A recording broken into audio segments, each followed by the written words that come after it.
Hi YouTube family, जय महाराष्ट्र. आज आपण गूळ, कणकीच्या, शेंगदाण्याच्या आणि वेलची टाकून करंजा बनवतोय. कणकीची पिठापासून बनवते बरं का मी. कणकीचं पीठ मळलंय, छान लागतात शेंगदाण्याच्या करंजा. हे बघा, शेंगदाण्याचा कूट करून घेतलाय मी भाजून. शेंगदाणे, वेलची टाकायची आपल्याला, बारीक करायची साखरेत वेलची, अशी होत नाही बारीक. आणि गूळ टाकायचा आपल्याला खिसून.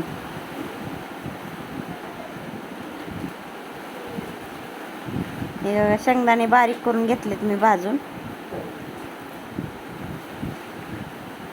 माऊली बघा मधी मधी करतोय. हे बघा, वेलची आपण बारीक करून घेतली साखरेत.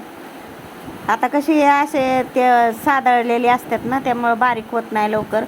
मग आपण साखरेत टाकून बारीक करून घेतली ना, बारीक होती. गूळ किसून घेतलाय बघा खिसणीने. आता मिक्स करून घ्यायचं आपल्याला चांगलं. ती शेंगदाण्याचा कूट, वेलची, गूळ. हे बघा, वेलची पावडर टाकते मी. साखरेत बारीक करून घ्यायची, साखरेत मिक्सरमध्ये, म्हणजे वेलची छान बारीक होती. चला तर आता आपण मिक्स करू. वेलची पावडर पण टाकली, गूळ टाकलाय. आता आपल्याला चांगलं मिक्स करून घ्यायचं शेंगदाण्याच्या कुटात. इकडं कणिक मळायची चालली गव्हाच्या पिठाची. चला आता कणिक मळून घेतली, आता आपण लाटून घेऊ. आपल्याला बारीक बारीक पुऱ्या लाटून घ्यायच्या आणि त्याच्यात भरायचंय सारण. आषाढ महिना आम्ही लास्ट तळाय केलाय सुरुवात. आजारातच गेला माझा हा महिना. गावाला गेलो, इकडं आलो परत आजारीच. मग म्हणलं आता थोडंसं हाईल, थोडंसं दिवस 2-3, तर तेवढ्यात आपलं करावं एकतरी पदार्थ तेवढाच. शेंगदाणे होते गावाकडचे, मग म्हणलं आपलं शेंगदाण्याचंच करू. छान लागतात शेंगदाण्याच्या. कणकीचं पीठ मळायचं आणि करायचं. हे बघा, हे बघा, माऊली मधीच घालतोय काहीतरी. हे बघा, तोडली त्याने. मधी मधी करतो नुसता माऊली, काय सुद्धा करून देत नाही.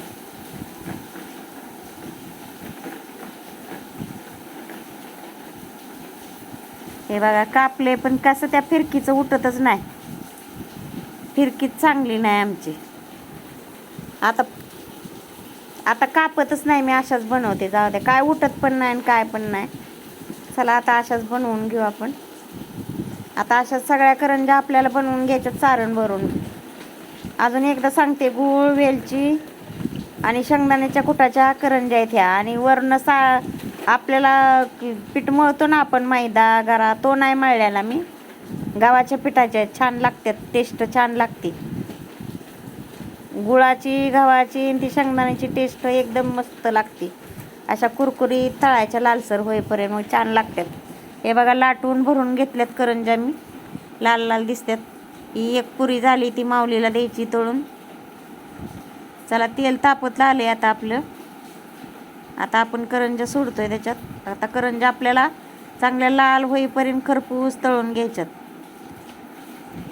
आता सगळ्या करंजा आपल्याला अशाच तळून घ्यायच्यात.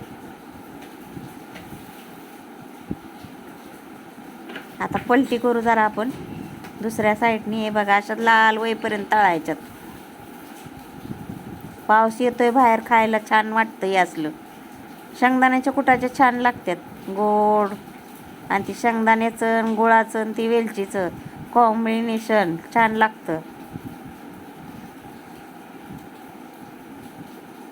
हे बघा, अशा लालसर होईपर्यंत तळायच्यात आपल्याला. आता सगळ्या करंजा आपल्याला अशाच लालसर तळून घ्यायच्यात. खुसखुशीत छान लागतात.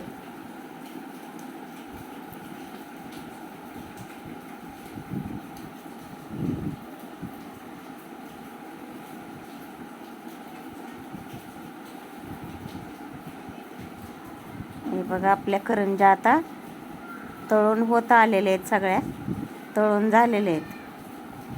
चला तर मग या गरमागरम करंजी खायला. गुळाची आणि कणकीच्या पिठाची, शेंगदाण्याची, शेंगदाणा गूळ करंजी कणकीच्या पिठाची, या खायला गरमागरम. व्हिडिओ आवडल्यास लाईक करा, शेअर करा आणि सबस्क्राईब करायला विसरू नका. माऊलीच्या चॅनलला सपोर्ट करा.